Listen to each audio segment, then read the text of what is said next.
Hey guys, welcome back to the channel. But literally so much stuff that I have to talk to you guys about. Do not check homework. Who's gonna tell you to be responsible?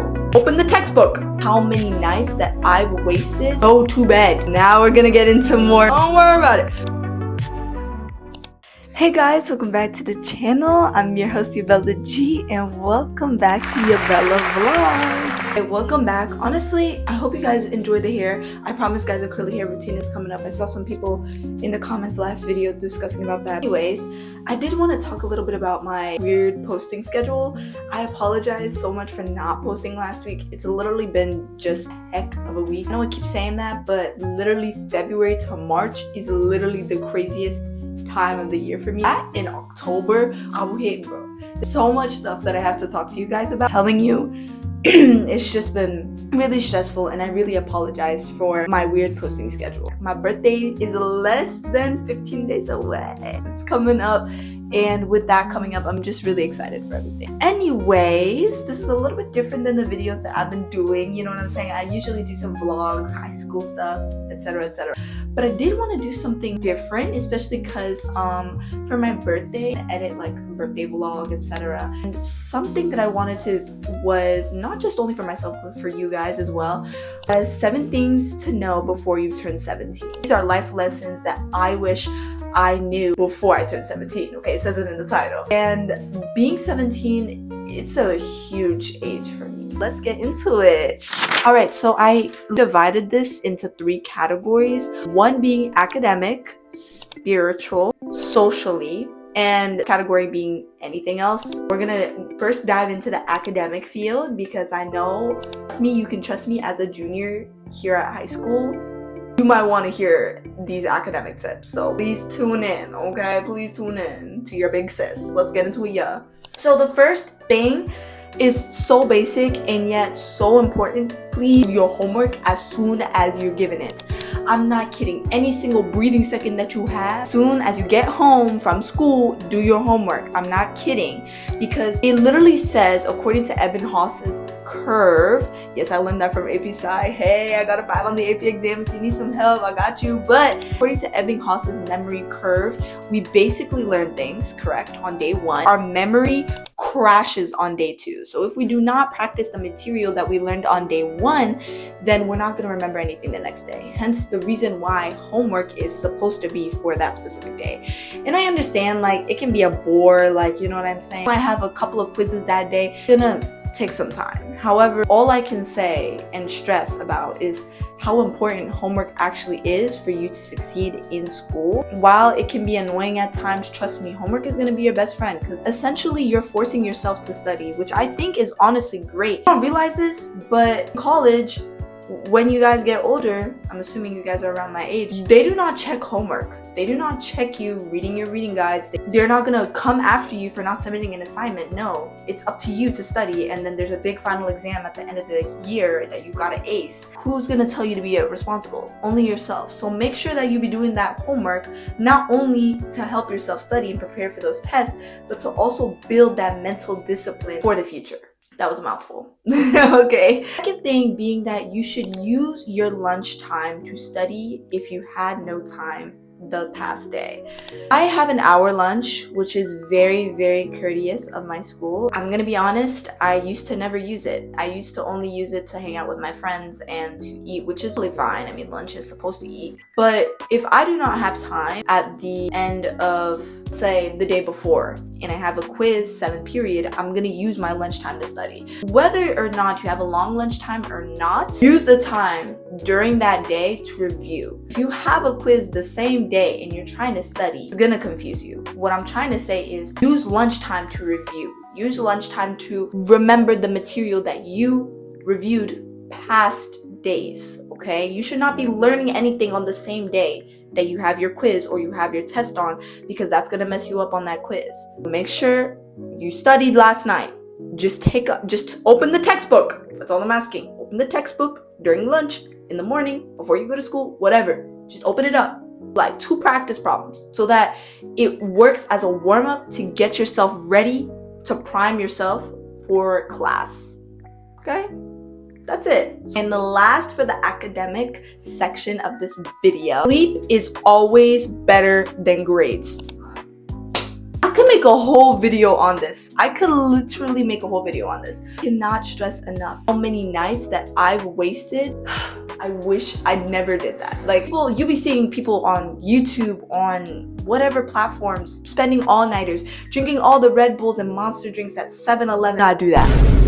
Okay, do not do that. If it's past your bedtime and yet you still have to study for material, go to bed. the last case scenario. But if you still have to study and you still have to review, but it's way past your bedtime, go to bed. Sleep is very, very important when it comes to recalling any sort of information. Stuff that you studied that last night, out the window. Telling you, trust me, trust it from me. Okay, I've done it the hard way. Do not do what I did. Okay, go to bed, please. And I didn't add this to the list, but making sure that you prioritize your mental health over your grades. I used to find my identity in the grades that I got at school. If I got a bad test grade, then I would think that I'm worthless.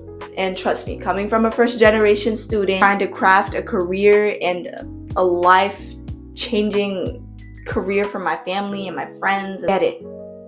Okay, I understand. Grades and school and everything, the environment, everything can seem so stressful because you want to do so well, not only to impress others, but to make sure that you're doing a good service to your family. Okay, I get it. And that's a debt that I don't think I'll ever be able to repay. But if you are not mentally well, if you are basing your identity on your academics, that's where you're gonna go wrong. Okay? Academics is not your personality. You will do well in academics when you know who you are. Okay, like I know somebody on that screen needs to hear it, and I know I wish I knew it too. I used to cry and beg to God, why did I get such a bad test grade? Instead of looking back at my mistakes and learning from them, I used to take it so personally, like there was something wrong with me. There wasn't anything wrong with me. There's never been anything wrong with me. I just didn't know how to study. That's it. It's never personal. You just have to learn that for yourself. Do not take academics as your identity. It is not, okay? Period. No question. Okay, period. I don't want anybody crying in the comments, okay?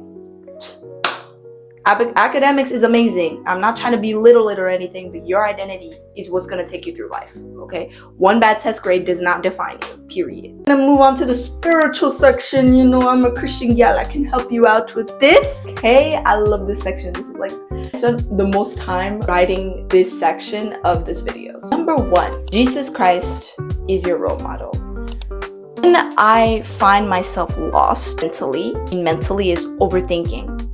Okay, not understanding what I'm doing, what kind of trajectory I have in life. When I feel lost, I look at Jesus Christ. What did he do during his lifetime? Well, he loved everyone, so I should love others. He forgave everyone, I should forgive others. He never held grudges against anyone, so I shouldn't either. It's these characteristics that Jesus portrayed during his lifetime, we ourselves as believers and children of Christ should obtain throughout our life. I want to get better in anything and everything. I truly believe that everything starts from the mind and your God up in heaven. Best believe if you don't talk to him in heaven, you don't talk to him who created you, who took the time and energy to make you possible, to make you able to watch this video. Where do you think you're gonna go? Want to start off with that? Now we're gonna get into more topics and stuff. 2, God does not tempt you. Okay, I think we need to hear this because, especially me, because I'm during Abitum, which I will explain in another video, guys. Don't worry, I'm gonna talk about it. Don't worry about it. But God does not tempt you. In a fasting season, like I am right now, this is the first true fasting season where I've really actually done fasting. okay? I've struggled with food in the past. I used to literally only eat McDonald's catalog, okay? I still know their whole catalog, okay? Don't worry about it. Food, whether it be music, whether it be the clothes that I wear, whether it be the way that I act. But oh my gosh, I've never felt the temptation to do anything up until now. To just scroll on my phone. To, I don't know, freaking eat McDonald's. Eat Chick-fil-A. It doesn't even have to be just comida. It doesn't have to just be food. It could be gossip, gluttony. Oh, I literally just said not food. But you get what I'm saying. I've never experienced such intense temptations in my life, because when the devil notices that you're trying to build a relationship with God and that you're going on the right way to your career to succeed in life, it's gonna try to mess you up before it happens. That's why you hear that. That's why you hear that voice in your head saying that you cannot do something, that you're not worth it. But I'm gonna tell you that you're worth it. If you weren't worth it, why would God keep you alive until this point? If your life isn't worth it, just think about it. Why would he create you? God never tempted you. In fact, this perfectly leads into my next topic.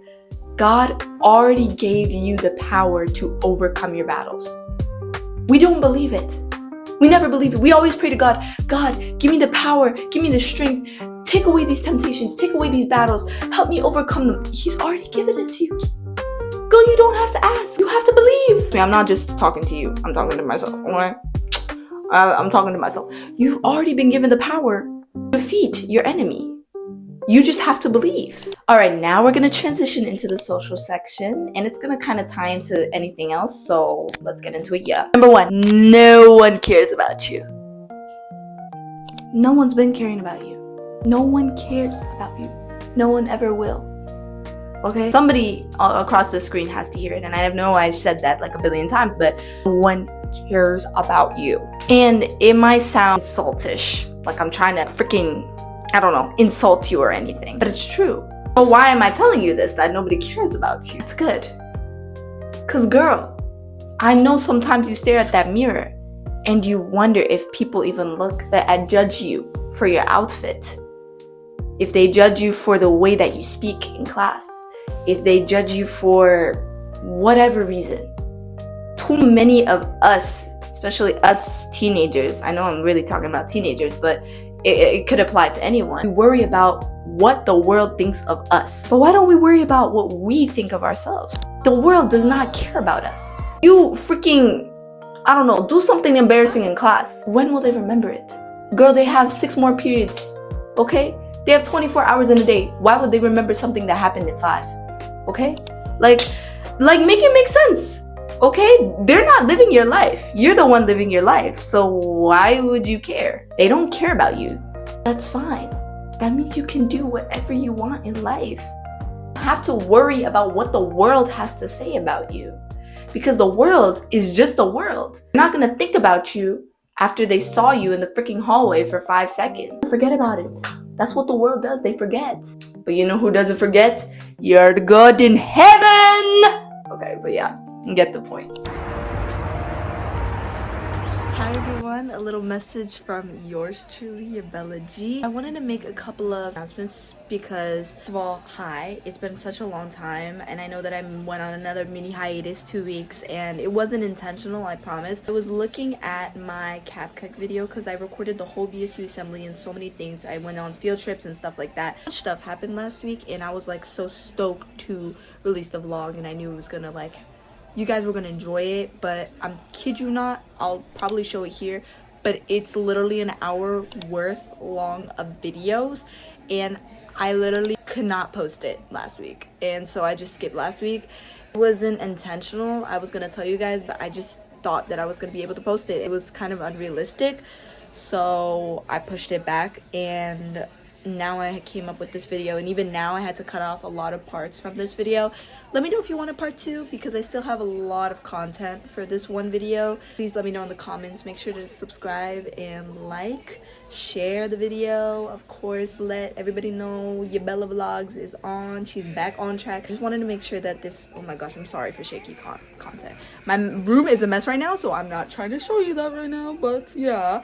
Thank you so much for your endless support and patience. I'm so sorry, this camera like work is terrible, but thank you so much for your love and support, and I really love you guys. I'm just glad that I'm able to get this video out, and you guys are literally the most patient, caring, loving, and deserving fan base. I love you guys so much. Even if it's 124 subscribers, to me that's a lot, okay? And I appreciate you guys so much. And God willing, I'll see you guys in the next video. Bye.